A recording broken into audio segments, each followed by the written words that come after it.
அதாவது கடவுள் இருக்கிறாரா என்று கேட்டால் கடவுள் இருக்கிறார் என்பதற்கு இது ஒரு உதாரணம். நான் பொறுப்பேற்றுக்கொள்கின்ற நேரத்தில் மோடி அவர்கள் கோவை மாநகருக்கு வருகை புரிந்திருந்தார்கள்.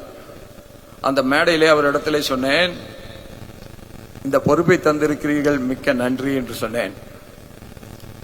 எந்த தலைவராக இருந்தாலும் ஒரு புன்முறுவலோடு நன்றியை ஏற்றுக்கொண்டுதான் இருப்பார்கள். மோடி ஒரு மகத்தான தலைவர் அல்லவா, அதனால் அவர் சொன்னார்,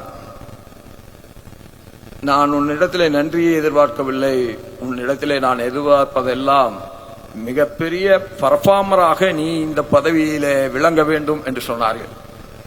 நீ சாதித்து காட்ட வேண்டும் என்று சொன்னார்கள். நான் உன்னிடத்திலே நன்றியை எதிர்பார்க்கவில்லை, ஆனால் உன்னை சாதிக்க போகின்றாய் என்கின்ற உயர்ந்த சிந்தனையோடு இதை தந்திருக்கிறேன், நீ சாதித்து காட்ட வேண்டும் என்று சொன்னார்கள். 3 ஆண்டுகள் உருண்டோடியது. நான் மீண்டும் மோடி அவர்களை அன்றைக்கு மதுரைக்கு வருகிறார்கள், மதுரையிலே சந்திக்க வேண்டிய ஒரு சூழல். அந்த நேரத்தில் அந்த 3 ஆண்டுகளில் 652 கோடியாக இருந்த காயர் எக்ஸ்போர்ட்ஸ் 1782 கோடியாக உயர்ந்தது.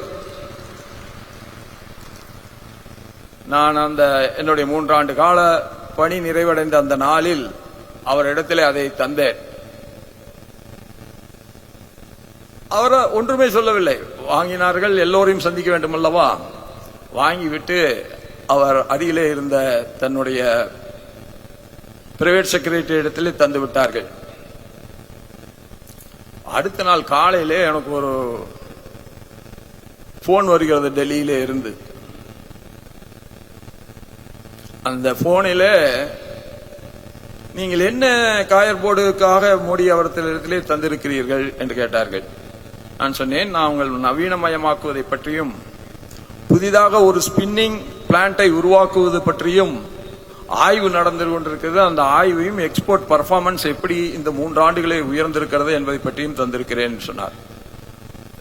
உடனே அவர் அடுத்த கேள்வி கேட்டார், எந்த இடத்திலே அந்த எக்ஸ்போர்ட் உயர்வு இருக்கிறது என்று கேட்டார். அது கிராஃபிலே போடப்பட்டிருந்தது. இது நான் தயாரிச்சதில்லை, ஆய்வுக்காக எடுத்துக்கொண்டவர்கள் தயாரித்து என் கையிலே தந்தார்கள், அதை நான் தந்தேன். அவர் அதை பார்த்துவிட்டு ஓகே இருக்கிறது, நான் மீண்டும் உங்களை நாளை கூப்பிடுகிறேன் என்று சொல்லிவிட்டு போனை வைத்து விட்டார். ஒரு தலைவன் எப்படி இருக்க வேண்டும் என்பதற்கு உதாரணம் மோடி என்பதை நான் இந்த இடத்துல ஏன் குறிப்பிட விரும்புகிறேன் என்று சொன்னால், அடுத்த நாள் காலையிலே மீண்டும் போன் வருகிறது, நீங்கள் அடுத்த ஓராண்டு காலத்திற்கு மீண்டும் காயர் போர்டினுடைய சேர்மனாக உங்களுடைய பதவி நீடிக்கப்பட்டிருக்கிறது என்கின்ற வார்த்தையை அவர் சொன்னார்.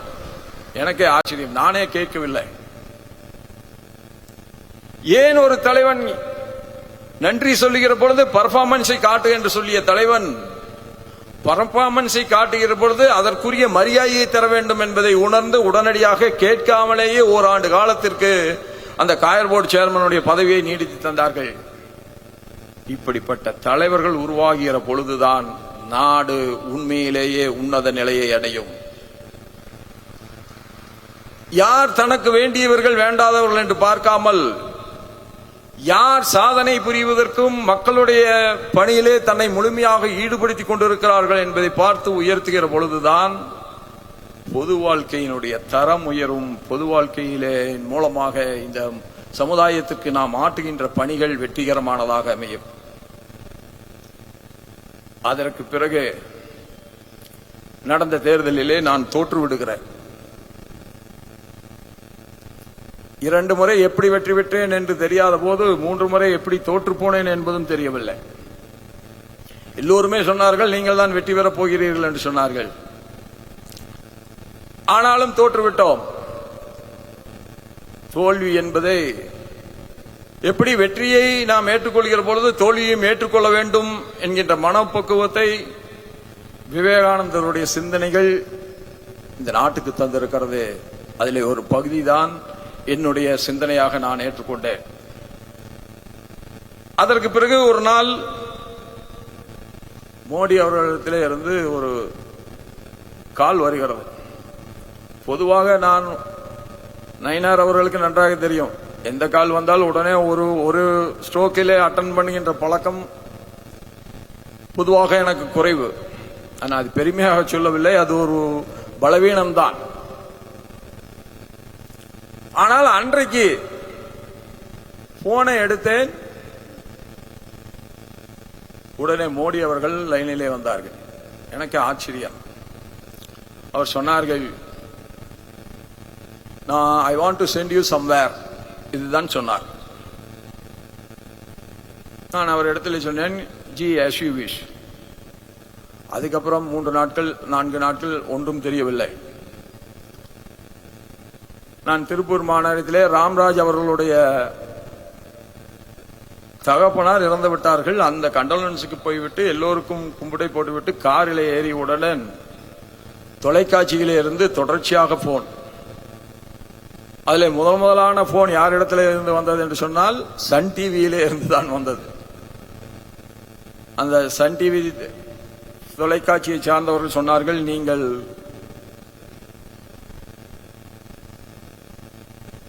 ஜார்க்கண்ட் மாநிலத்தினுடைய ஆளுநராக பொறுப்பேற்க வேண்டும், அது செய்தியாக வந்திருக்கிறது என்று சொன்னார்கள். நான் எதிர்பார்க்கவில்லை, அது நடந்தது. இதை ஏன் சொல்லுகிறேன் என்று சொன்னால், எது எப்பொழுது நடக்க வேண்டுமோ அது அப்பொழுது நடந்தே தீரும். அதுதான் கடவுளினுடைய சித்தம். அதைத்தான் நான் இங்கே கோடிட்டு காட்ட விரும்புகிறேன். பல நேரங்களில் நாம் உழைக்கிறோம், வெற்றி கிடைக்கவே இல்லை. சில நேரங்களில் நாம் எதிர்பாராத மிகப்பெரிய வெற்றி நம்மை வந்தடைகிறது. இரண்டையும் ஒரு மனதாக ஏற்றுக்கொள்கின்ற பக்குவத்தை தான் நாம் வளர்த்துக் கொள்ள வேண்டும். அதுதான் என்னுடைய பணிவான வேண்டுகோள். அதற்கு பிறகு ஜார்க்கண்டிலே இருந்து தெலுங்கானாவுக்கும் பாண்டிச்சேரிக்கும் ஒரே நேரத்தில் 3 மாநிலங்களுக்கு ஆளுநராக பொறுப்பேற்றுக் கொள்கின்ற வாய்ப்பை தந்தார்கள். அதில் ஏறத்தாழ ஜார்க்கண்டிலே 18 மாதங்கள், 3 மாநிலங்களுக்கும் பொறுப்பாளராக 4 மாதங்கள், பிறகு இந்திய தேசத்தினுடைய மிக முக்கியமான மாநிலமான மகாராஷ்டிரத்திற்கு ஆளுநர் பொறுப்பு, சரியாக 13 மாதங்கள்.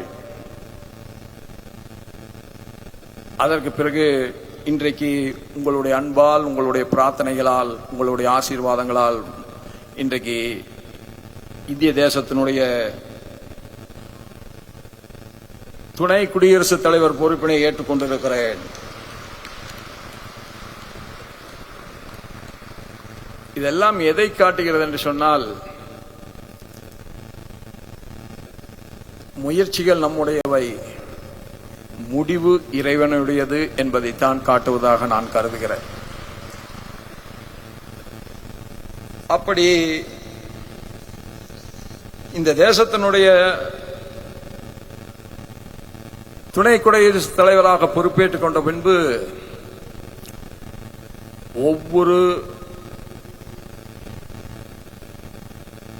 இலாக்காவாக மந்திரிமார்கள் வந்து தொடர்ந்து சந்தித்துக் கொண்டே இருக்கிறார்கள். அவர்களுடைய டிபார்ட்மெண்டில், அவர்களுடைய இலாக்காக்களில் எத்தகைய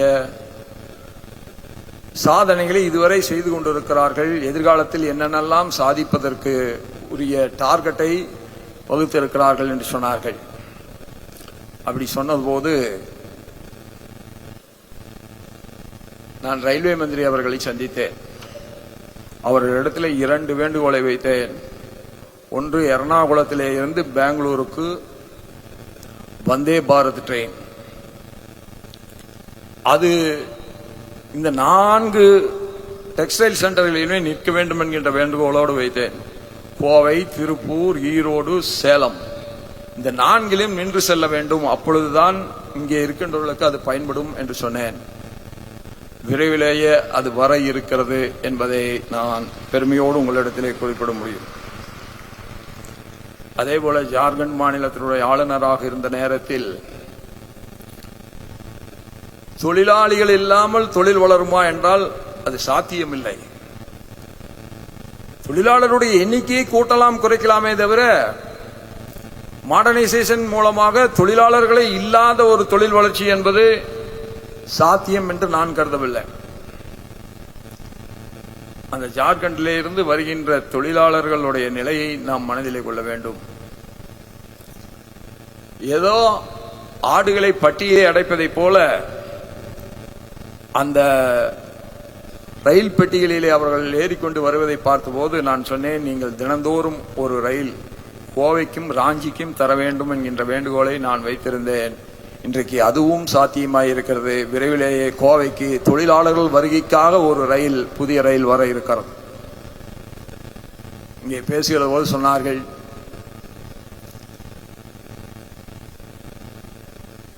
இந்த விமான தளத்தை, ஏர்போர்ட்டை பெரிதாக்க வேண்டும் என்கின்ற வேண்டுகோளை வைத்தார்கள். நம்மிலே கூட பல பேர் நினைக்கிறோம், ஏர்போர்ட் பெரிதாவதன் மூலமாக என்ன தொழில் வளர்ச்சி வந்துவிடும். அதுக்கு ஒரு மிகச்சிறந்த உதாரணம் எது என்று கேட்டீர்கள் என்று சொன்னால் பெங்களூர் தான். இன்றைக்கு கர்நாடக மாநிலத்தினுடைய மகத்தான வளர்ச்சி அந்த மிகப்பெரிய பெங்களூர் விமான நிலையத்தினால் மட்டும்தான் சாத்தியமாகியிருக்கிறது. ஒரு பகுதியினுடைய வளர்ச்சியை துரிதப்படுத்த வேண்டும் என்று சொன்னால் அந்த பகுதிக்கு வந்து போகின்ற வசதிகள் பெருக வேண்டும். இன்ஃப்ராஸ்ட்ரக்சர் என்று சொல்கிறோமே, அடிப்படை கட்டுமானங்கள் பெருகாமல் ஒரு பொருளாதார வளர்ச்சி என்பது ஒரு குறிப்பிட்ட அளவுக்கு வளர்ந்த பின்பு அது அப்படியே தேங்கி நிற்கின்ற தண்ணீரை போல மாறிவிடும். இன்றைக்கு கர்நாடகம் மிகப்பெரிய வளர்ச்சியை பெற்றிருக்கிறது என்று சொன்னால் அதற்கு காரணம் பெங்களூரில் இருக்கின்ற அந்த விமான தளம் தான். நீங்கள் பெங்களூர் சென்று விட்டால் எங்கே வேண்டுமானாலும் செல்லலாம் இந்தியாவில். அதை இந்த விமான தளத்தை விரிவாக்குவதோடு மட்டுமல்லாமல் பல சர்வதேச விமானங்கள் கோவை மாநகரத்துக்கு வந்து செல்ல வேண்டும். அதுதான் தொழில் வளர்ச்சிக்கு உதவும் என்பதை நான் புரிந்தே நிற்கின்றேன். அதற்கும் உறுதுணையாக இருப்பேன். அண்ணன் விவசாயிகளுடைய பிரச்சனைகள் எல்லாம் சொன்னார்கள். நான் ஏற்கனவே சொன்னேனே, தொழில் வளர்ந்தால் விவசாயத்தையும் வளர்த்த முடியும் என்று. தொழில் வளர்ந்த காரணத்தால் தான் இன்றைக்கு அவனாசி அத்திக்கடவு திட்டம் நடைமுறையிலே சாத்தியமாகியிருக்கிறது. தொழில் வளர்ச்சி, அதன் மூலமாக வருகின்ற வருமானம், அந்த தொழில் வளர்ச்சிக்கு தேவையான மின்சாரத்தை உற்பத்தி செய்வதிலே தமிழகம் பிற மாநிலங்களிலிருந்தும் மிக எளிதாக மின்சாரத்தை வாங்கக்கூடிய நிலையிலே தமிழகம். அதனால்தான் இங்கே இருந்து ஓடுகின்ற நீர் அங்கே சென்று மீண்டும் திரும்பி இங்கேயே வருகிறது. இது சாத்தியமா என்று கேட்டால் இதுவும் சாத்தியமாகி இருக்கிறது. நாமெல்லாம் நினைத்தோம், நீர் ஓடுகின்ற நிலையிலேயே எல்லா குளங்களையும் நிரப்ப வேண்டும் என்று நினைத்தோம். அப்பொழுது காலங்காலமாக இருக்கின்ற விவசாய பெருமக்கள், அந்த பாசனத்தை விவசாய பெருமக்கள் அதற்கு எதிர்ப்பு தெரிவித்த போது, இங்கே இருந்து நீர் சென்றாலும் வெள்ள காலங்களிலே அது திருப்பி இங்கே எடுத்து வரப்படுவதற்கான வாய்ப்பை உருவாக்கி தந்திருக்கிறார்கள். இது எதனால் சாத்தியம் என்று சொன்னால் தமிழகத்தினுடைய வளர்ச்சி, அந்த வளர்ச்சியிலே கிடைக்கின்ற வருமானத்தின் மூலமாகத்தான் சாத்தியமாகியிருக்கிறது. அதே போல அண்ணனே சொன்னார்கள், இன்றைக்கு தென்னை மர விவசாயிகளுடைய நலன்தான் காக்கப்பட வேண்டும் என்று சொன்னால் காயர் தொழில் நன்றாக இருந்தால் தான் அது சாத்தியம். நான் பொறுப்பேற்றுக் கொள்கிற பொழுது 50 பைசாக்கு விட்டுக்கொண்ட 10 பைசா 20 பைசாக்கு விட்டுக் கொண்டிருந்த அந்த தேங்காய் மட்டை நான் அந்த பதவியை நிறைவு செய்கிற பொழுது 5 ரூபாய்க்கு சென்றது என்பதை இந்த நேரத்திலே கோடிட்டு காட்ட விரும்புகிறேன். அதே போல இங்கே அமர்ந்திருக்கிற சொல்லேருளன் செல்லமுத்து அவர்கள், அண்ணன் அவர்கள் டெல்லிக்கு வந்திருந்த நேரத்தில் வாஜ்பாயுடைய அரசாங்கம், பாராளுமன்ற உறுப்பினராக நான் இருக்கிறேன். அப்பொழுது அவர்கள் ஒரு வேண்டுகோளை வைத்தார்கள், இன்றைக்கு நீங்கள் பாராளுமன்றத்திலே பேச வேண்டும். தேங்காய்க்கு இதுவரை குறைந்தபட்ச விலை கிடையாது. நீங்கள் இன்றைக்கு பேசுவதன் மூலமாக ஒரு கிலோவிற்கு குறைந்தபட்ச விலையை நிர்ணயிக்க வேண்டும் என்று சொன்னார்கள். நான் நினைக்கிறேன் அன்றைக்கு 39 ரூபா 50 பைசாவோ என்று நினைக்கிறேன். அது குறைந்தபட்ச விலையாக நிர்ணயிக்கப்பட்டது. அதன் பிறகு இன்றைக்கு அது ஏறத்தாழ 100 ரூபாயை நெருங்கிக் கொண்டிருக்கிறது என்று கருதுகிறேன். நாம் எடுக்கின்ற முயற்சிகள் அனைத்தும் வெற்றி பெறும். அதற்கு நமக்கு தேவை பொறுமையும் தொடர்ந்து நாம் அணுகுகின்ற அந்த அணுகுமுறையும் தான் தேவை. அது நிறையவே நம்முடைய கொங்கு மண்டலத்தில் இருக்கிறது. அதனால் கொங்கு மண்டலத்தினுடைய வளர்ச்சி நிச்சயமானது மகத்தானதாக இருக்கும். விக்சித் பாரத் என்று சொல்லுகிற பொழுது அதில் மிகப்பெரிய பங்கு நம்முடைய தமிழகத்திற்கும் கொங்கு மண்டலத்திற்கும் நிச்சயமாக இருக்கும். அதில் எந்த மாற்று கருத்தும் இல்லை. இதேபோல்தான் இந்த கொடிசியாவினுடைய வரலாறு தான் நம் அனைவருக்கும் ஒரு எடுத்துக்காட்டான வரலாறு. இந்த கொடிசியாவை தோற்றுவிக்கிற பொழுது எவ்வளவு இன்னல் பட்டார்கள். அண்ணன் வரதராஜ் அண்ணன் இங்க உட்கார்ந்து இருக்கிறார். வணக்கம். அண்ணன் வரதராஜ் அண்ணன் இதை போடுவதற்கு எவ்வளவோ சிரமப்பட்டார்கள். எல்லோரும் சிரமப்பட்டார்கள். அதில் தலைமையேற்று நடத்தி கொண்டிருந்தவரை குறிப்பிடுவது எல்லோரையும் குறிப்பிடுவதற்கு சமம். இன்றைக்கு சிபி ராதாகிருஷ்ணன் குடியரசு துணைத் தலைவர் என்று சொன்னால் அது உங்கள் அனைவரையும் குடியரசு துணைத் தலைவராக ஆக்குவது போன்றதுதான். எல்லோரையும் ஆக்க முடியாது அல்லவா? அதுபோல ஒருவரை பாராட்டினால் அது ஒட்டுமொத்த அந்த பகுதியை பாராட்டுவதாகத்தான் அர்த்தம். ரோடு கிடையாது. இந்திக்கு ரோடை கொண்டு வர வேண்டும். அந்த ரோடுக்கு கொண்டு வர வேண்டும் என்று சொன்னால் வாஜ்பாயை அழைத்து வந்தால் தான் ரோடு வரும் என்கின்ற நிலைமை. வாஜ்பாய் அவர்களை அழைத்து வருகிறவர்கள் அவர் ஒத்துக்கொண்டார்கள். ஆனால் ரோடு போடுவதற்கு பல சிரமங்கள் அன்றைக்கு இருந்தது. ஒரு பாராளுமன்ற உறுப்பினருக்கு அதிகபட்சமாக அன்றைக்கு 5 லட்சம் தான் ஒரு ப்ராஜெக்டுக்கு ஒதுக்க முடியும். ஆனால் நான் பாராளுமன்றத்திலே பேசி ஒரு ஸ்பெஷல் பர்மிஷனை வாங்கி அன்றைக்கு 15 லட்சம் ரூபாய் தான் ஒதுக்கணும். முதல் ரோடு அந்த 15 லட்சம் ரூபாயிலே வந்ததுதான். ஆனால் இன்றைக்கு தொழில் வளர்ச்சிக்கு என்று பல பேரும் சொன்ன போது இது தொழில் வளர்ச்சிக்கு மட்டுமல்ல ஒட்டுமொத்த வளர்ச்சிக்கு என்று நான் சொன்னேன். அதை நம்முடைய விவசாய சங்கத்தினுடைய தலைவர் மிக அழகாக கோட்டிட்டு காட்டினார்கள். இந்த கொடிசியா இல்லை என்று சொன்னால் விவசாயிகளுக்கான ஒரு கண்காட்சி, பொருட்காட்சி, விவசாயத்தை எப்படி லாபகரமாக்குவதற்கு அதற்கான தேவையான மிஷினரிகள், அதற்கு தேவையான விதைகள் எல்லாவற்றையும் ஒரு இடத்திலே காண்கின்றது. இதுவரை நடந்த எக்ஸிபிஷன்களிலே மிக அதிகமான நபர்கள் வந்து சென்றது எது என்று கேட்டால் அந்த விவசாயத்துக்கான பொருட்காட்சி தான் என்பதை எல்லோரையும் பெருமையோடு நாம் குறிப்பிட முடியும். ஆக எடுக்கின்ற நல் முயற்சிகளில் நம்முடைய உணர்வும் உள்ளமும் ஒரு சேர இணைந்து செயல்படும் என்று சொன்னால் அது மகத்தான வெற்றி பெறும். அதற்காகத்தான் இதையெல்லாம் நான் கோடிட்டு காட்டினேன். இன்றைக்கு இந்தியாவிலேயே இவ்வளவு பெரிய ஒரு சிறு தொழில் முனைவோர்களால் உருவாக்கப்பட்டிருக்கின்ற ஒரு காம்ப்ளெக்ஸ் இருக்கிறதா என்றால் இல்லை. அதிலேயும் நம்முடைய கோவை மாநகரம்தான் பாரத தேசத்திற்கே வழிகாட்டுகின்ற மிகப்பெரிய நகரமாக இருக்கிறது.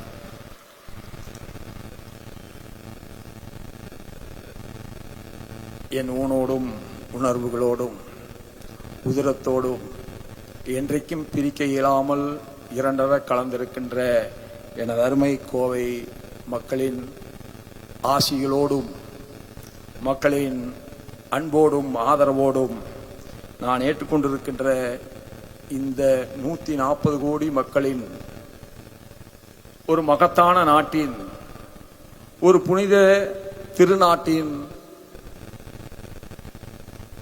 துணை குடியரசுத் தலைவர் பொறுப்பிலே மிகச் சிறப்பாக பணியாற்றுவதற்கு என்னை அர்ப்பணித்துக் கொள்வேன். உங்கள் ஆசிகளும் அன்பும் வாழ்த்துக்களும் என்னோடு இருக்கும்போது எனக்கு வேறு எதுவும் தேவையில்லை என்று கூறி என்னுடைய வார்த்தைகளை நிறைவு செய்து, எவ்வளவு உயரத்திலே இருந்தாலும் உங்களில் ஒருவனாகத்தான் இருப்பேன். ஏனென்று சொன்னால் இந்த உயர்வு எனக்கானதல்ல, உங்களால் என்று கூறி விடைபெறுகிறேன். பாரத் மாதா கி. நன்றி, வணக்கம்.